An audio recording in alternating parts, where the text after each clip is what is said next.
Welcome everybody to the Alternative F1 podcast, powered by Verge Magazine. We're back at it again. Formula One is up and running in 2021, and what a wicked feeling it is to have. I'm joined once again and always the one and only Andre Dixon. My good man is up in here. Good to see you, brother. And we are joined with someone that, you know, the Formula One world should know more of, because she is not only a massive fan, but an unbelievable showbiz presenter. And there's so much to uncover. Melissa Nathoo, how are you doing? I'm very well, thank you. Thank you for having me, guys. I'm so excited to join you. This is, energy-wise, we are hyped. As we've said, the pre-court energy it's been bubbling. So we are so hyped to be talking F1, of course, and many of exciting things. And myself and Dre, we've been, it might be sunny outside, but we thought, let's sit indoors, get on a Zoom call and chat good stuff. But before we do, we've got to thank our sponsors and our partners of the show, Natural Barber Company. It's free of synthetics, petrochemicals, and other harmful ingredients that irritate sensitive skin and that sweet scalp of yours. And guess what? Yes, Gareth Bale calls it his go-to hair product. I introduced it to his team, and now it's part of his gyms in London. So if that isn't exciting enough, then it probably is good enough for you. So shop now, get 15% off. Free next day delivery. We like it quick now. Thanks, Amazon, because everyone expects everything so quickly when you use the code ALTSPORTS15. So that's it. Visit naturalbarber.co. Get that sweet hair product. Lockdown is ending. We're going to look good, guys. This is it. Let's talk some F1 and entertainment. Here we are. Melissa, thank you so much for joining us. No worries. Of course, Dre does all the hard work here, making it happen, pestering our guests. And, this is it. Happy to be tested for F1. And this is the amazing thing. Like, admittedly, we have never met. We have never crossed paths or conversated in the world of social media, of course. Yeah. And this is a wonderful thing about, I think, this kind of COVID era. We're finding new ways to communicate, meet new people through these lovely platforms, podcasts, and whatnot. Yeah. But Melissa, we know you're a massive F1 fan, and we will get stuck into that. But first, Melissa, you know, doing my research, looking at what you do, I've seen you around before, but never taken a moment to kind of get stuck in and be like, let's see what everything is. You've done a lot of stuff. You have done a lot of stuff. Where do we start?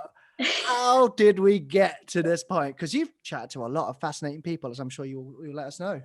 Yeah, it's been a while. Like I just hit 10 years working at ITN, which is crazy this year. So yeah, thanks. I honestly didn't think I would still be, there doing it, but I obviously didn't start where I am. I kind of joined. I started in radio.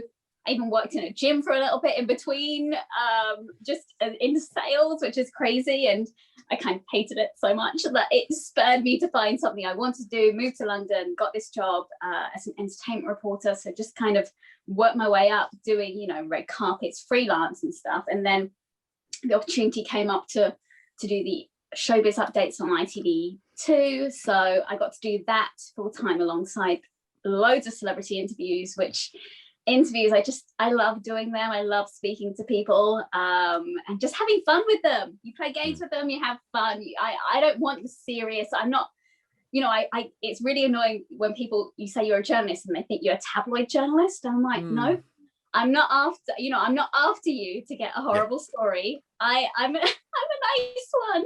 So I want to have fun and hopefully that comes across in what I do. And yeah, I've spoken to some amazing people. I always try to sneak in a bit of F1 if I can. Like, I don't know whether you've seen, like, with Tom Holland and with Patrick Dempsey, like, you can't get it into your actual interviews, but beforehand or after, I'll be like, so what do you think of the race? Sport is such a massive bond. Yeah. A way for us all to be able to connect.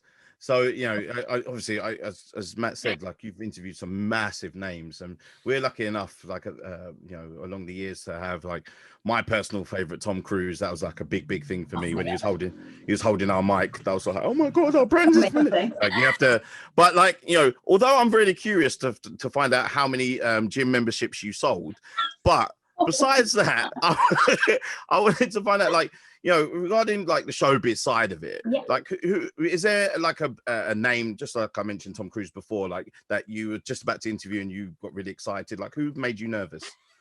You will laugh because it's really sad, but I grew up loving the Backstreet Boys. Oh my goodness. Oh, come on now. That's my drunk, you know, our birthday, just so people know, like you know, Melissa's birthday's tomorrow as at the time of recording, and then mine's on the 1st. And you know, my drunken, you know, karaoke is I Want It That Way. So I'm with you on that one. So what was that like when you met them? Honestly, like I've loved them since I was 9. I'm a long way from 9 years old now.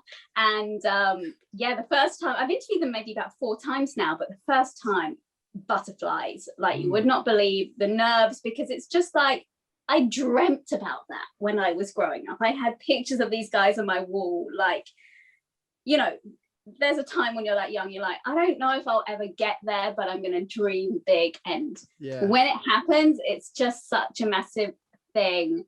And bless them, their security guard was super sweet to me and calming me down beforehand, and it was really nice. But actually there's also another person who I just remembered, Denzel Washington as well. Oh, Denzel, like that I think is the only time, in terms of, you know, obviously I love Backstreet Boys since childhood, but in terms of celebrities, like, well, I was genuinely like, oh my goodness, I have genuine butterflies before going in. Denzel is just a name that name carries a weight with it. So he's amazing as well. Puts you at ease straight away.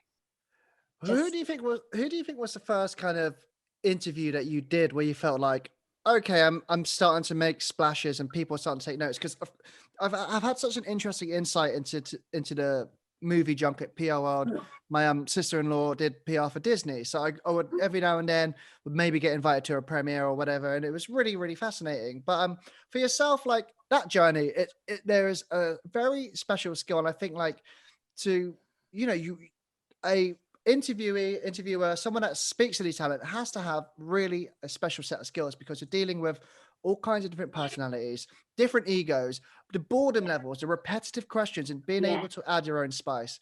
If anyone hasn't just typed in Melissa's name and just checked out the recent showreel, one thing that stuck out to me was like the undeniable kind of chemistry straight away that every person you spoke to, whether it was like, you know, everyone on that show, like even like you hug, like Dwayne Johnson sat there, you're hugging Kevin Hart, you're talking F1 with Tom Holland, whatnot. You know, you're talking to the cast of the Avengers. Everyone, you've talked to pretty much everyone. It's unbelievable.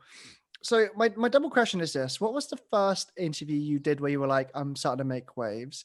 Right. And where was there ever a outside of the Backstreet Boys a pinch me moment where you're like, we're on a roll here? Like this is what I'm doing is where I'm meant to be at this moment.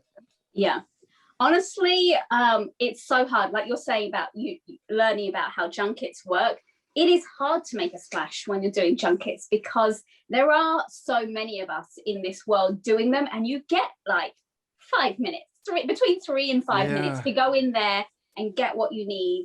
And like you say, you don't know what kind of mood they're going to be in, if they're up for fun or anything like that.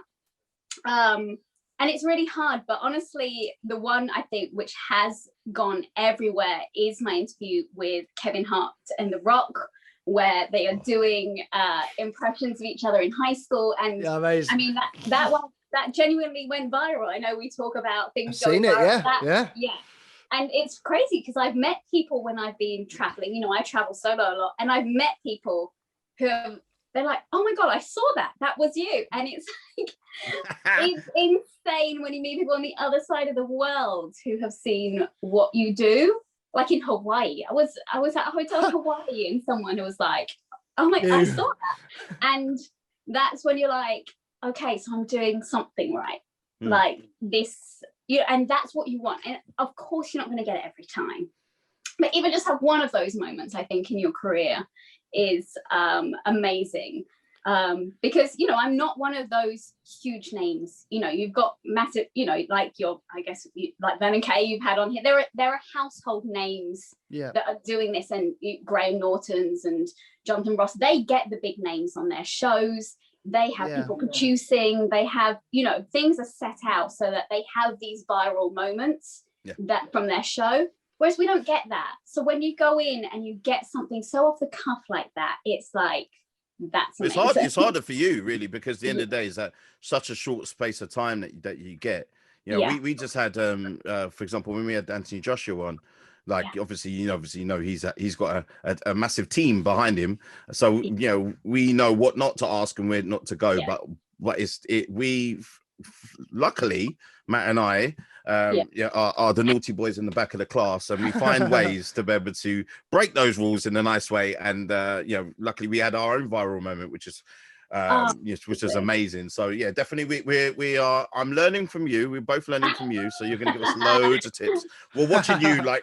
You know, we all learn like from each other. We all learn from each other. I actually interviewed Anthony, but back in 2012 during the Olympics, before he was he wasn't a big name then, and he was like half the size he was now. And I went and did a little piece to camera where I'm like boxing, I was like, I didn't even know his name properly, and I was like, do you mind like being in my piece to camera, like? And I was just like punching. I think he was holding up the pads for me, and then I did and I was like. Now when I look back at it, I was like, that was Anthony Joshua. Like, and Will Smith was there because I was there for Will Smith, but Anthony Joshua at the time was the guy who, it's insane. And honestly, my pinch me moment was very early on when and it was one of my first ever junkets, and I got to interview Lewis Hamilton, and I was just like, it was for Cars 2, and it was Lewis Hamilton and Sir Michael Caine. I mean, what a mix! A legend, elite. And I was like, I didn't in my wildest dreams think that I would get an opportunity to do that. So there's been quite a few moments along the way, and you still have them, and I think that's what makes me still love what I do. And be really grateful for it, because I know, especially during this whole thing, there are a lot of journalists, especially if you're freelance, who've struggled. And I, as hard as this has all been, I count my blessings that I have been able to work through it and do things over Zoom and meet new people. And it's been good. It's one of those really interesting things, and I've it's funny because of course now we've been doing this for a year. I've been paying much more careful attention to how different presenters, journalists, reporters, whatnot, or whatever they choose to title themselves, broadcasters. I don't know what we're meant to call ourselves now. It's, it's like YouTube or influencer. Who knows what anyone is anymore? Yeah. But I think what I find from very successful interviews is where the person asking the question tries not to make it, doesn't make it about themselves, and it's about elevating the talent. And I think that's something, we hope and try and do. And it's going in, not being afraid that you might not know everything about that person going into it. Has it ever been a scenario within this where you've had to think really quick on your feet, adapt to a kind of, maybe not an awkward situation that it's something bad's happening, but has there ever been a moment where you're like, wow, we've had a twist and turn here and make lemonade out of lemons? Is that the phrase? I don't know. Something like that. I mean, you get that a few times. I mean, no one's going to have every interview go perfectly. I'm not going to name and shame. Sure, no, definitely don't. Yeah. You do kind of sometimes walk into a room and the energy can be low. And like I said, I go in there. Generally, I try and think of something that hasn't been asked before, because they are very repetitive, these junkets. And like, you'll try and take in fun questions, and someone's been like, well, I don't think that's a very good question. And you're just kind of like, oh, well, I asked one of your co-stars and they gave me a great answer. Like, you can't say that to them. You kind of like, oh, okay, I just, it has a relevance to the film, and you try and explain it to them. But if someone's just not in the mood, you just kind of have to be like, okay, no worries. You can't storm out of there. Like, you can't be the diva as much as sometimes you want to, because you're like, you're really like, there was a moment for a film, and it wasn't too long ago, and I was like, God, you're being really disrespectful to me. And I did want to just walk out, because I'm like, what's the point of this interview? Because you're not, how these things work.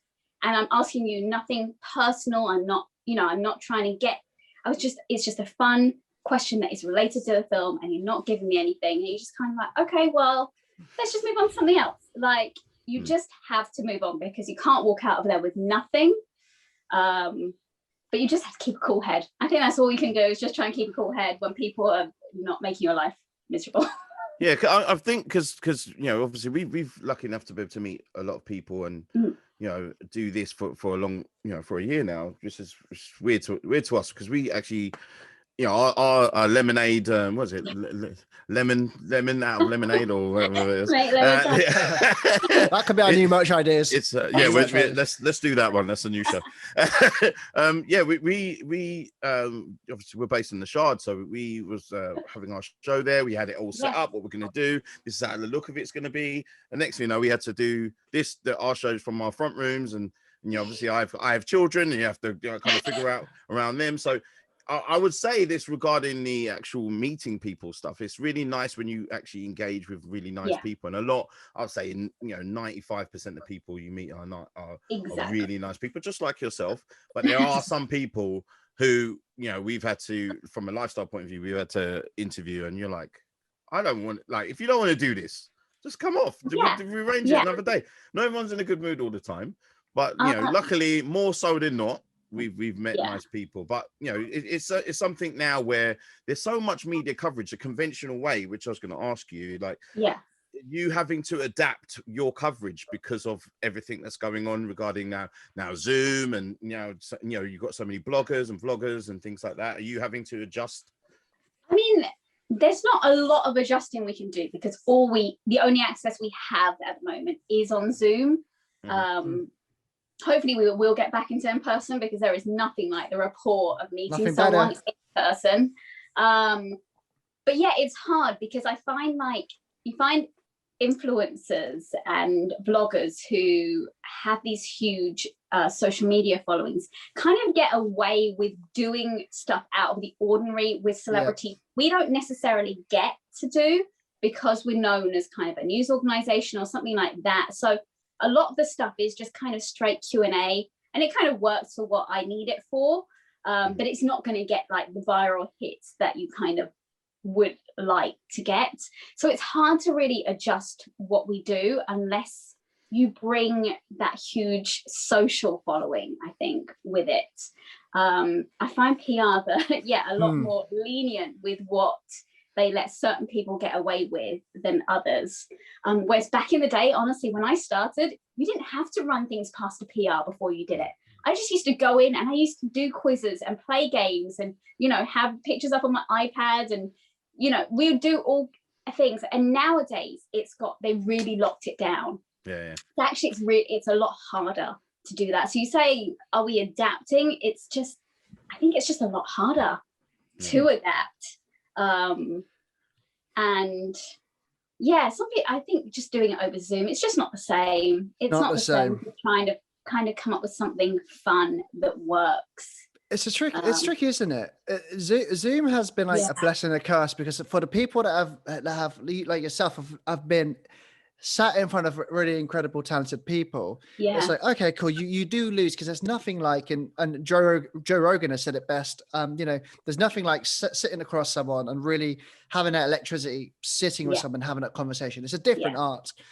Hopefully, luckily for us, that we've somehow, we would have never, if COVID was a thing, probably be in this position now, covering the sports, and that's been a nice experiment. And of course, now we have this funny little show where we talk about F1, which we will get into. There's one before we talk Formula One, there's one very, very important question I have to ask, because you are probably one of only two people I've ever crossed paths with that has met Dwayne Johnson, Dwayne "The Rock" Johnson, because I think Dwayne is, outside of Conor McGregor, is one of the only two people I think I could genuinely get starstruck by.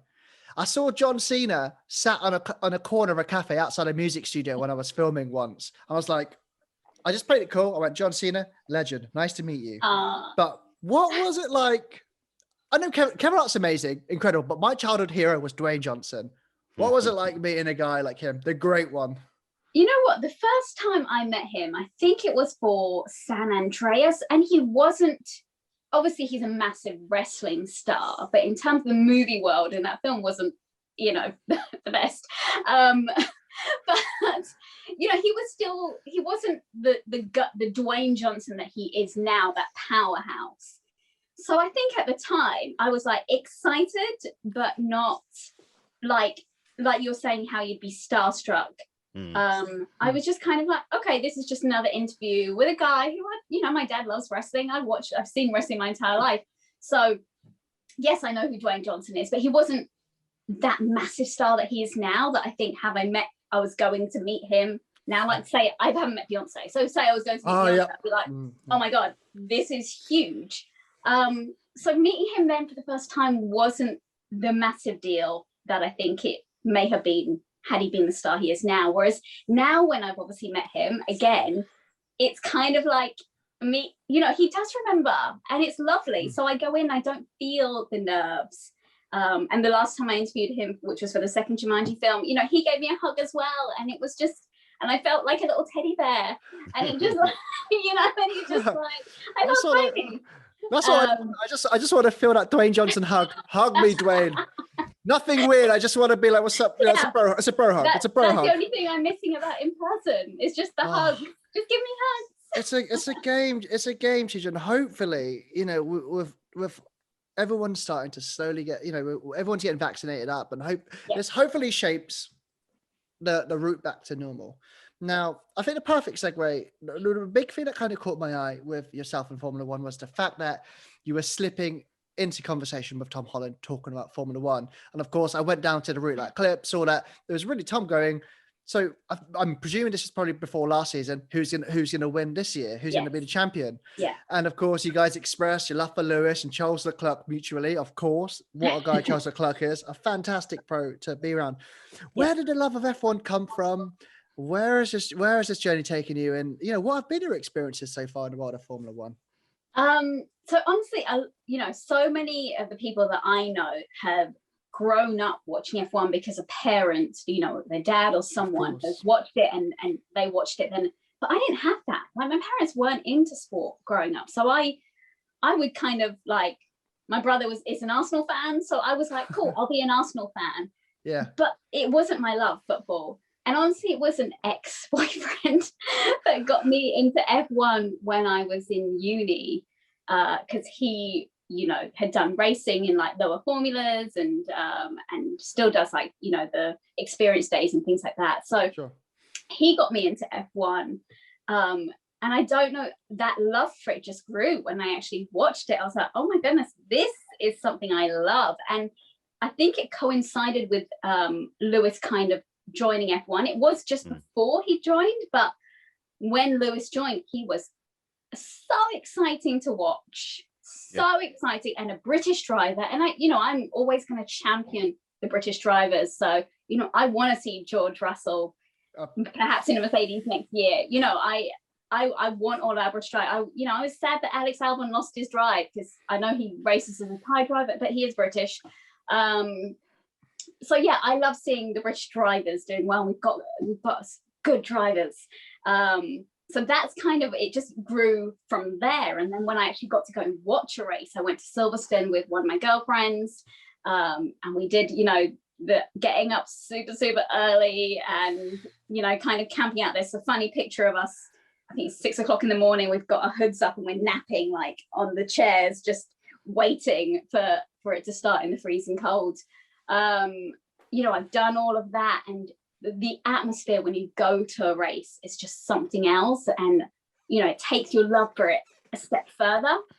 And then the last few years I've been going to testing in Barcelona, which obviously I couldn't go this year, but again, the access you get is just incredible as well. So it's kind of grew and grew and grew. And I think, I think it's been 10 years as well, or maybe 11, since I was just a fan back then in 2010. And I entered this competition to be part of McLaren's merchandising campaign. I was going to ask you about this. The passionate fan, Melissa. I was just a fan though, and I wasn't working in the industry either. So this was just like, oh my gosh, of course I want to go and like meet a driver. So, I got picked to represent the UK. So I went down to the McLaren Technology Centre and did a photo shoot with Jenson Button. which was so cool. It was his 30th birthday that day as well, and we did like had cake and everything for him. And then the following year, they called me up, McLaren, and said, "Hey, like, do you want to come and take part in this year?" So that was 2011. I was like, you know, of course. And they're like, "Do you want to do it with Jenson or Lewis?" And I was like, well, they probably didn't even get to finish the question. Yeah. He was like, "I did think it would be Lewis." I was like, "Yeah, well, I met Jenson last year." So amazing. I've got a whole bunch of signed stuff from Lewis from doing that shoot. So, you know, I was just a fan then. I wasn't working in the industry, so it didn't feel weird. Kind of now, I think if I went and did it, people would find it weird. Yeah. But I was just a fan living her best life.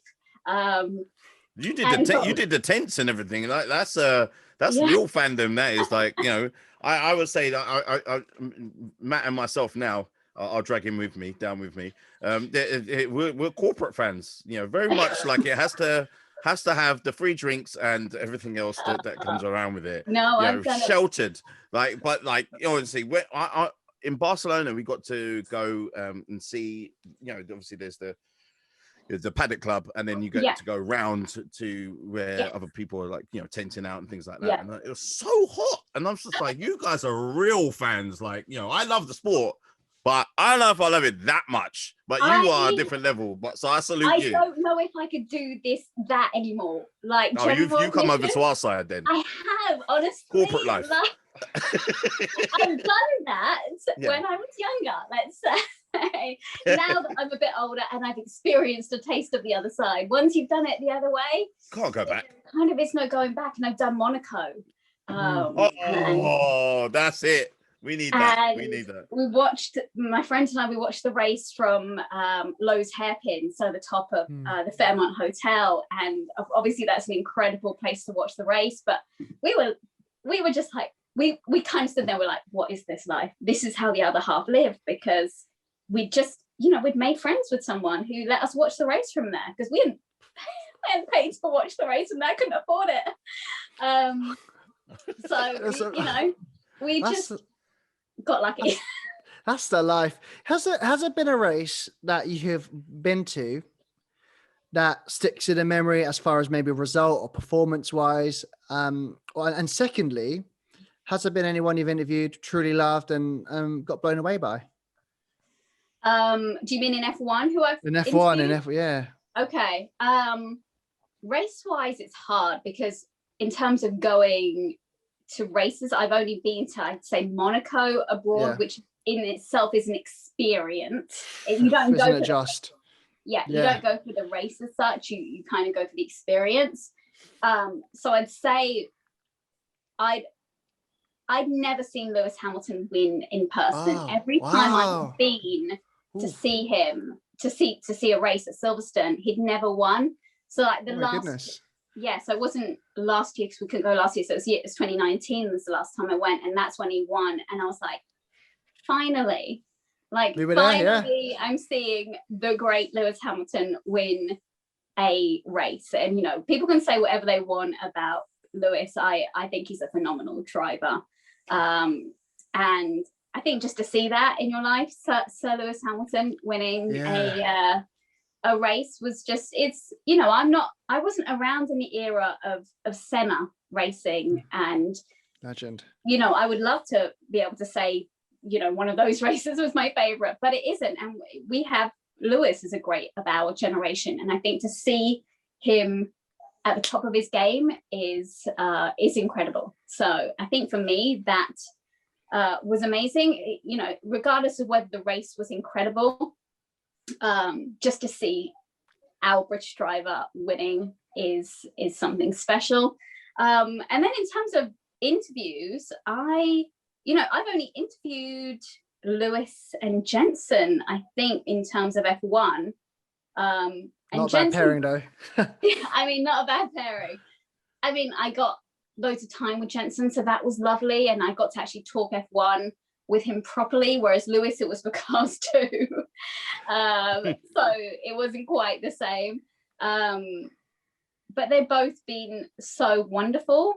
I think people get this impression of Lewis from social media and everything. Yeah. And I think it's really hard to judge someone like that because he's never been anything but wonderful to me when I've met him. Yeah. My theory on that with Lewis is like, I feel like he is so articulate and he has so many passions beyond the world of F1 as we are now really starting to see properly, that just through his natural means of Formula One and in around the race and the race press, he doesn't get to express, he hasn't found those outlets to express himself. And it's been really interesting. Me and myself and Dre have been very lucky also to see a Lewis Hamilton win, and it's what an experience it is. We love it. Yeah. And I've been around shoots with Lewis personally and, up at Mercedes World, and couldn't say more nicer things about him than the chemistry I had when I was filming him there. He just understood it. He made you feel so at ease. And as you know, working with talent, it's one of the nicest things when a talent goes out of their way to make sure that you're also at ease. We're doing our bit. We're already jittering our nerves, making sure that they're comfortable. So I can only say that Lewis is an absolute pro. When you meet him for who he is in his environment, an absolutely incredibly talented and caring guy. And I think that's what's hard with the world of F1. There are, so many passions with these racers, and, like a Lando Norris, the gaming community is benefiting and falling in love with Formula One and vice versa because of Lando. And what I thought about this, Melissa, just a random thought. Don't you think, I was watching your interview, this came into my head. Don't you think that Tom Holland would play a great Lando Norris in a Hollywood movie edition of Formula One? He would.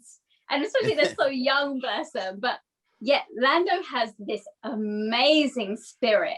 Like, he coming into F1 has brought something so fresh, and I love his, he's just meme worthy in every single way, and he knows it. Oh my goodness, that would be a great casting call. Can't unsee it now. I can't unsee it. I wanted to get your take on this because we a few episodes ago we were having discussions about like just pretty much like the important people in Formula One, and clearly obviously Lewis for many reasons is seriously important, if anything the face of F1 at the moment. But I went out there and I said, but for the future beyond Lewis, to me the most important person is Lando, because Lando has an opportunity to bridge the gap between, obviously there's lots of people like just playing games but don't actually watch the sport. So you'd actually watch the sport because of him, and because he's that relatable figure and he's jokey, laughy, and but now he's got a more of a, it seems like, just judging from the last race, that he's got more of a serious drive when it comes to, he's used to the team now, he's got more of a voice, he finished a solid fourth, he's had a podium already last season. So I think that, would you agree that he is a serious, or if not the most serious person, important person for the sport? The next superstar. I think there's a group of them, because you're talking about him gaming, and I know it's Twitch. I haven't honestly got into the whole gaming side of things.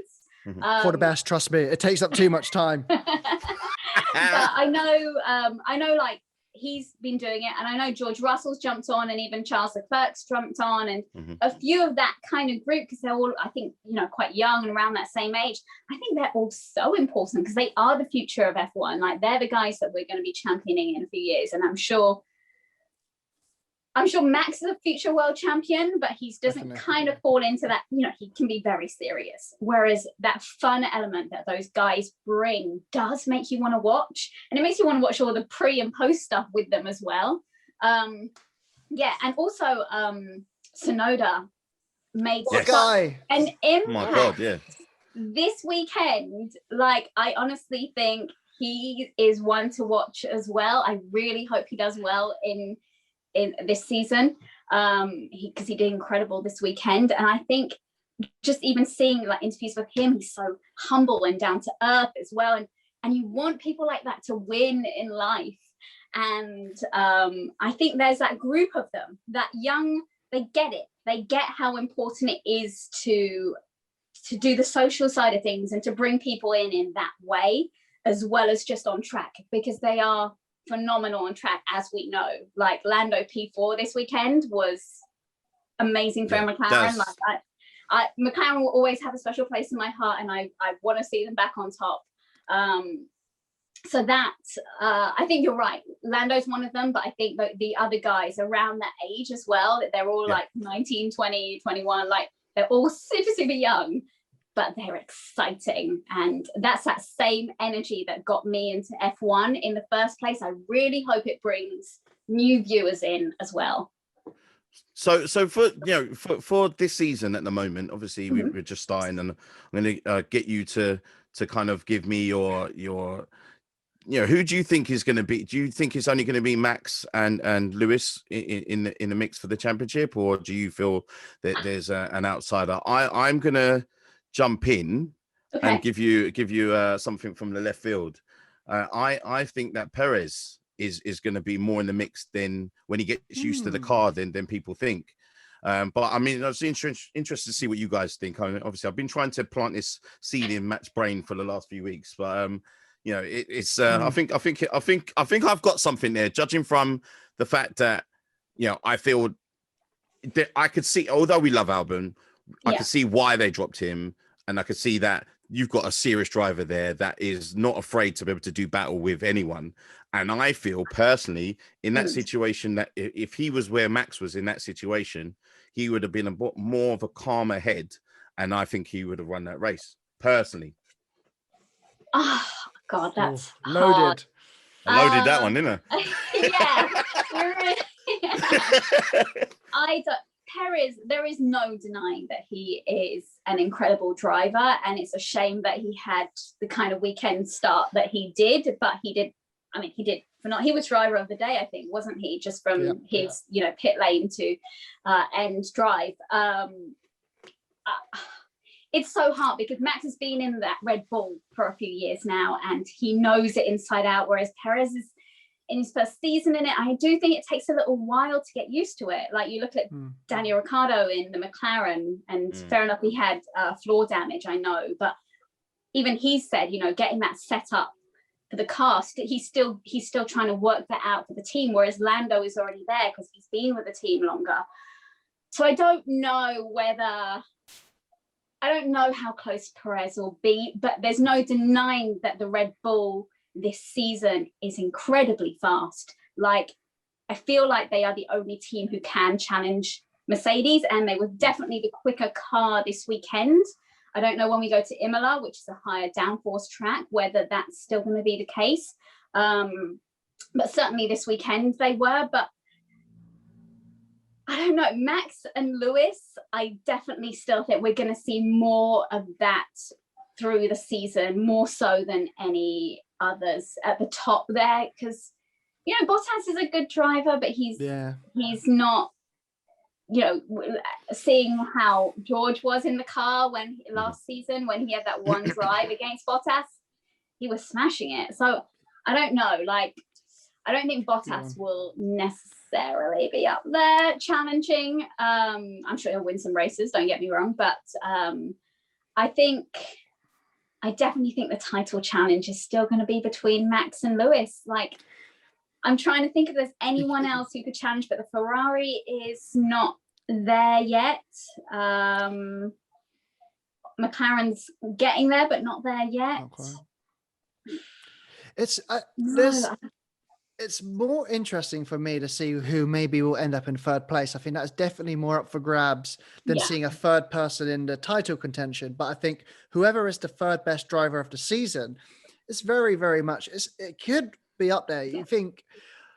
I think Perez definitely has a very good shout for if he has more consistency and comfort in that car. I think I'm a Valtteri fan. I've really loved being around Valtteri Bottas and working with him. Really, really, really awesome dude. As a driver, it will be make or break because there's all eyes. The George Russell thing has been tested. Fans are going to be clamoring, especially the Brits, to see a George Russell. Valtteri is a great driver. I think Sergio Perez is more likely to make a possible impact on cementing third place. Yeah. Charles Leclerc actually looked very good in Bahrain, in this weekend. Yeah. So that could, if Ferrari continue to improve, good signs. And I'm just so glad that you brought up Yuki Tsunoda, because that was one of the biggest takeaways where I felt like, as much as I love Lando Norris, the cult hero crowd might be shifting as Lando kind of starts focusing hard on his racing. Yuki's amazing, swearing in a practice to qualifying, just showing real personality. It's like this sweet looking little dude you just want to hold and just look He's after. quite fiery, isn't he? He's got a amazing. lot of attitude. But also he's got heart. Like, did you hear him talking about overtaking Alonso? Yes. Like, How beautiful was that? It meant so much to him because he'd grown up watching Alonso. It made him emotional, overtaking Alonso. He said that he had emotions doing that. And who wouldn't? Like, it's like me and the Backstreet Boys. Yeah. It is from your childhood to watch someone on screen and then for him to be racing against him. I guess it's the same for like some of the older drivers now, but when they were against Michael Schumacher and even some racing against Kimi now, it's there's a lot of the legends in the backfield who are battling which is a now. shame, You're like, right? Like it's amazing. Yeah. It's a shame they're at the back though. Like you kind of want them to go out on a high, and it was the same with Michael Schumacher. You wanted him to go out on a high, but he just wasn't. The car just wasn't there, unfortunately. But I think they just do it now for the Kimi is just doing it just for an easy Sunday drive for Kimi. What a guy! Like, why not? Kimi was one of my first experiences in the world of F1 when really making content. I was thinking, God, I like the kind of characters that really don't give a flying F. And I was like, I hope they're all not like this, because F1 drivers, compared to most sports, are probably the most giving, like the most honest. They're not really held back compared to maybe being around in comparison to footballers. Right. What you get out of a Formula One racer, whether it's a media day thing or just a sponsor thing or just a race chat, they give so much more and so much personality. So this is why we love this sport. Yeah. As we kind of ride off close to the tail end of the show, of course we're building towards Imola, but what are any kind of takeaways, other exciting things for you, Melissa, that you could take from Bahrain that got you excited about 2021 as a fan? You know what? I really hope we see more of the racing kind of towards the mid and the back end of the grid, because I don't think they showed a lot of that this weekend, and there was a lot going on. I know Ocon said that he was fighting a lot of the drivers and they just didn't show it. And I think there's so many exciting races to be going, and I'm glad Ocon's back in F1 as well. Like, he deserves that drive. So I want to see what these guys do. Mick Schumacher, like, we have the Schumacher name back in F1. So it's a shame that he's not in a fast car, but I guess he has to prove himself. So we'll see how he does. But there's a lot of those kind of races. As exciting as it is to see, and Max and Lewis fighting for the title. We're so early on, so it's not as important just yet. Like, let's see proper racing. Let's enjoy it. Like, I want to see proper overtakes, which is more likely for us to see in those the lower end of the field, because so much of it at the top, they're relying on DRS. And it's just one of the things with the cars these days, because we saw once Max was back behind Lewis in the dirty air, he just couldn't get back up to overtake him again. And it's so unfortunate that DRS has become so important in overtaking, whereas I think lower down the field we see more proper racing and like proper overtakes. And I think even Tsunoda, like, he did an incredible overtake on who was he overtake? Oh, well, I think it was just even Alonso, but Alonso, he they are exciting to watch. So I hope that we see more of that. Going into Imola, I honestly have no idea what it's going to be, because the track is so different and a lot of high-speed corners, and I don't know how it's going to be, because it's so early on in the season to know like how these cars are performing. I don't really trust testing. I think a lot of the cars are not showing their full performance. So it's really hard to know how they're going to do. But let's just see. This year is just give us proper racing. That's all any F1 fan wants, is proper racing, proper overtaking, lots of drama, which they can put into Drive to Survive. I mean, they definitely got a very strong first episode in it with the first race. Yeah. Like literally the last 6 laps, I was telling Matt, I was actually just standing up, like I was could not be more nervous at all. But definitely I feel that it's although obviously I'm a big Lewis fan, it's nice to see someone be able to challenge him. And also for another fanboy reason, really, because I want him to be able to show his versatility, not that he's just out in the lead. Because there's a lot of silly comments that he's just got the fastest car. And then I mean, just quickly, like, what do you feel about like the criticism that Lewis gets? Because to me, if you've got the fastest car and then you are in the lead, you've got to concentrate even more than anyone else, because you can't make any mistakes whatsoever. Look, as we just proved over the weekend. You get in the fastest car or the best car because you're the best driver. Like, they don't just give that to you. You earn that. And he has worked his way up and proved himself. And I'm like, there are always going to be Lewis haters. And you know what? Fine. I actually have to come off Twitter sometimes and not read the comments, because I can probably take them more personally than Lewis does himself. Like I get really worked up over it. I'm like, there are some people you're not going to change their mind. It doesn't matter how much Lewis might prove that he is an incredible driver. There are people that they're just like, no, he's in the best car. Team orders have helped him. And hey, fair enough. There's been times when team orders have helped. I'm not denying that.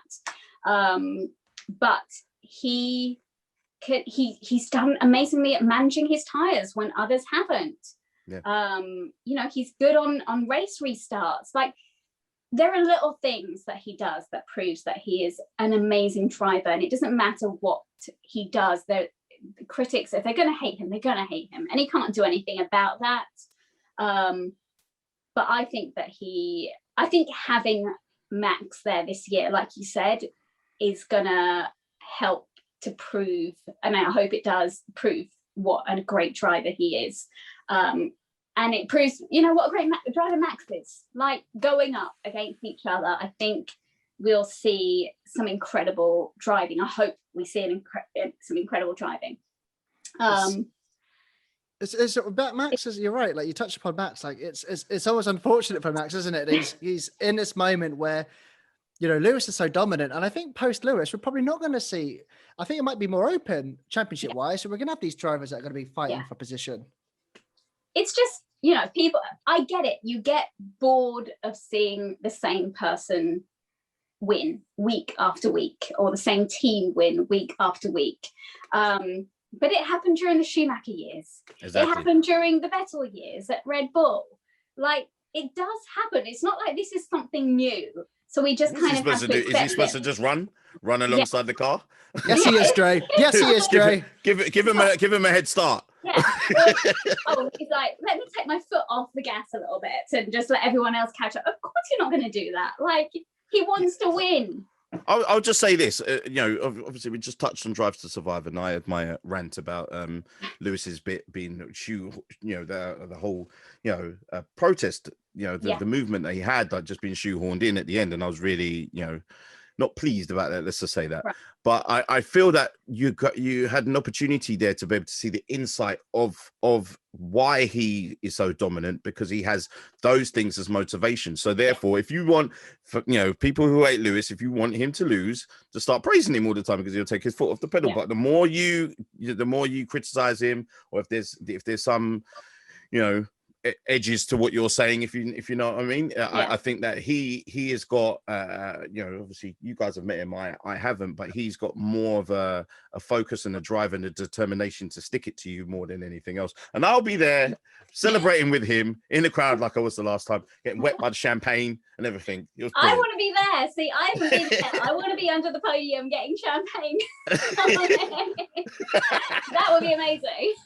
It's that Michael Jordan mentality, isn't it? It's like, there are certain talents and just personalities that need, it's the chip on the shoulder, and that's what's made him so great. You think, what Lewis has done through, a family of not a lot of money, through being of a different diverse background. There are so many things he's overcome and got to this point where it makes the sport fun for us. He brings a certain je ne sais quoi about this sport, and we love him. We love him for it. We're very lucky to see someone so dominant. he has elevated the sport. Like, say what you want, more people know about F1 because of what Lewis has done outside of F1. Like, they know his name and they know about the sport. In America, they're clueless about Formula One. You know, for them, it's IndyCar and NASCAR. Yeah. Like, now, Lewis Hamilton is a huge name in America. They know who he is. And if they can know who your name is, if you're not involved in the sport, and they know who you are, and that's the main thing. Like Ronaldo, like, you know, like Venus Williams and Serena Williams, like those types of things. You transcend the actual sport. So definitely. There are so many greats of sport that we are so lucky to have in our generation. Like, we are living to see play this sport, like you say, Serena and Venus, and you know, we see Michael Jordan, we see Lewis Hamilton is for F1, and Ronaldo for and you know, there are so many greats that we really need to appreciate them while they're here. I hate that, you know, the love for Kobe Bryant was after he's gone. Like, why can we not celebrate our amazing sports people? Exactly. Our amazing sports people and our amazing people in general while they're here. That's why I will always champion Lewis, because I just think he is phenomenal, and we won't see him, like you said before, like after he's gone. Like, I don't think we're going to have someone so dominant for such a while. Maybe that'd be great for the sport, but I think it's great for us that we get to see him race. We are so lucky to have Lewis Hamilton as a great champion, of course. And you know, I would just love to see him win his championship, break Schumacher's record, and then he can either ride off into the sunset or do the Kimmy thing and hang around for forever. Who knows? But Melissa, we have held you for far too long, and we have loved. There's a whole season ahead of us. We will have to talk Formula One more down the line for sure. I have loved being on with you guys so much. Thank you so much for having me on. Honestly, you know, we've got to get you back on now at some point. Definitely. I don't get to talk F1 with anyone nearly enough. So this is amazing. Well, that's it. If you ever need a bunch of idiots to go, oh my God, what the heck happened at this race? If Tom Holland's not around to chat about F1, then we will be second in line for sure. That's okay, 100%. Melissa Nathoo, thank you so much for joining us here on the Alternative F1 podcast. But before we ride off into the sunset, the most important thing, as always, for people that are living under a rock, where can we find you on the socials and whatnot? I am under just my name, at Melissa Nathoo, both on Twitter, Instagram, and Facebook. There you go. You'll find me literally under that. So I kept it nice and simple for you. That is a signal of someone I got in there very quickly with their names, and I'm locking them all down. So unlike Dre, you know, poor Andre, he missed out, so he's Dre 365. So I like that. He's like Mr. Worldwide. Like, exactly. Yeah, that is true. Exactly. I was quick on the Twitter, but not quick enough on Insta. No, exactly. So that's it, Jay. Once you blow up as a superstar, we're gonna have to find like a new star alias for you, so it's easy to find you across all platforms. Melissa, thank you so much. It was awesome talking F1. Awesome talking about your career. This is the Alternative F1 podcast. I'm Matthew Cottle. That's Andre Dixon. That was Melissa, and we shall see you next time. Goodbye.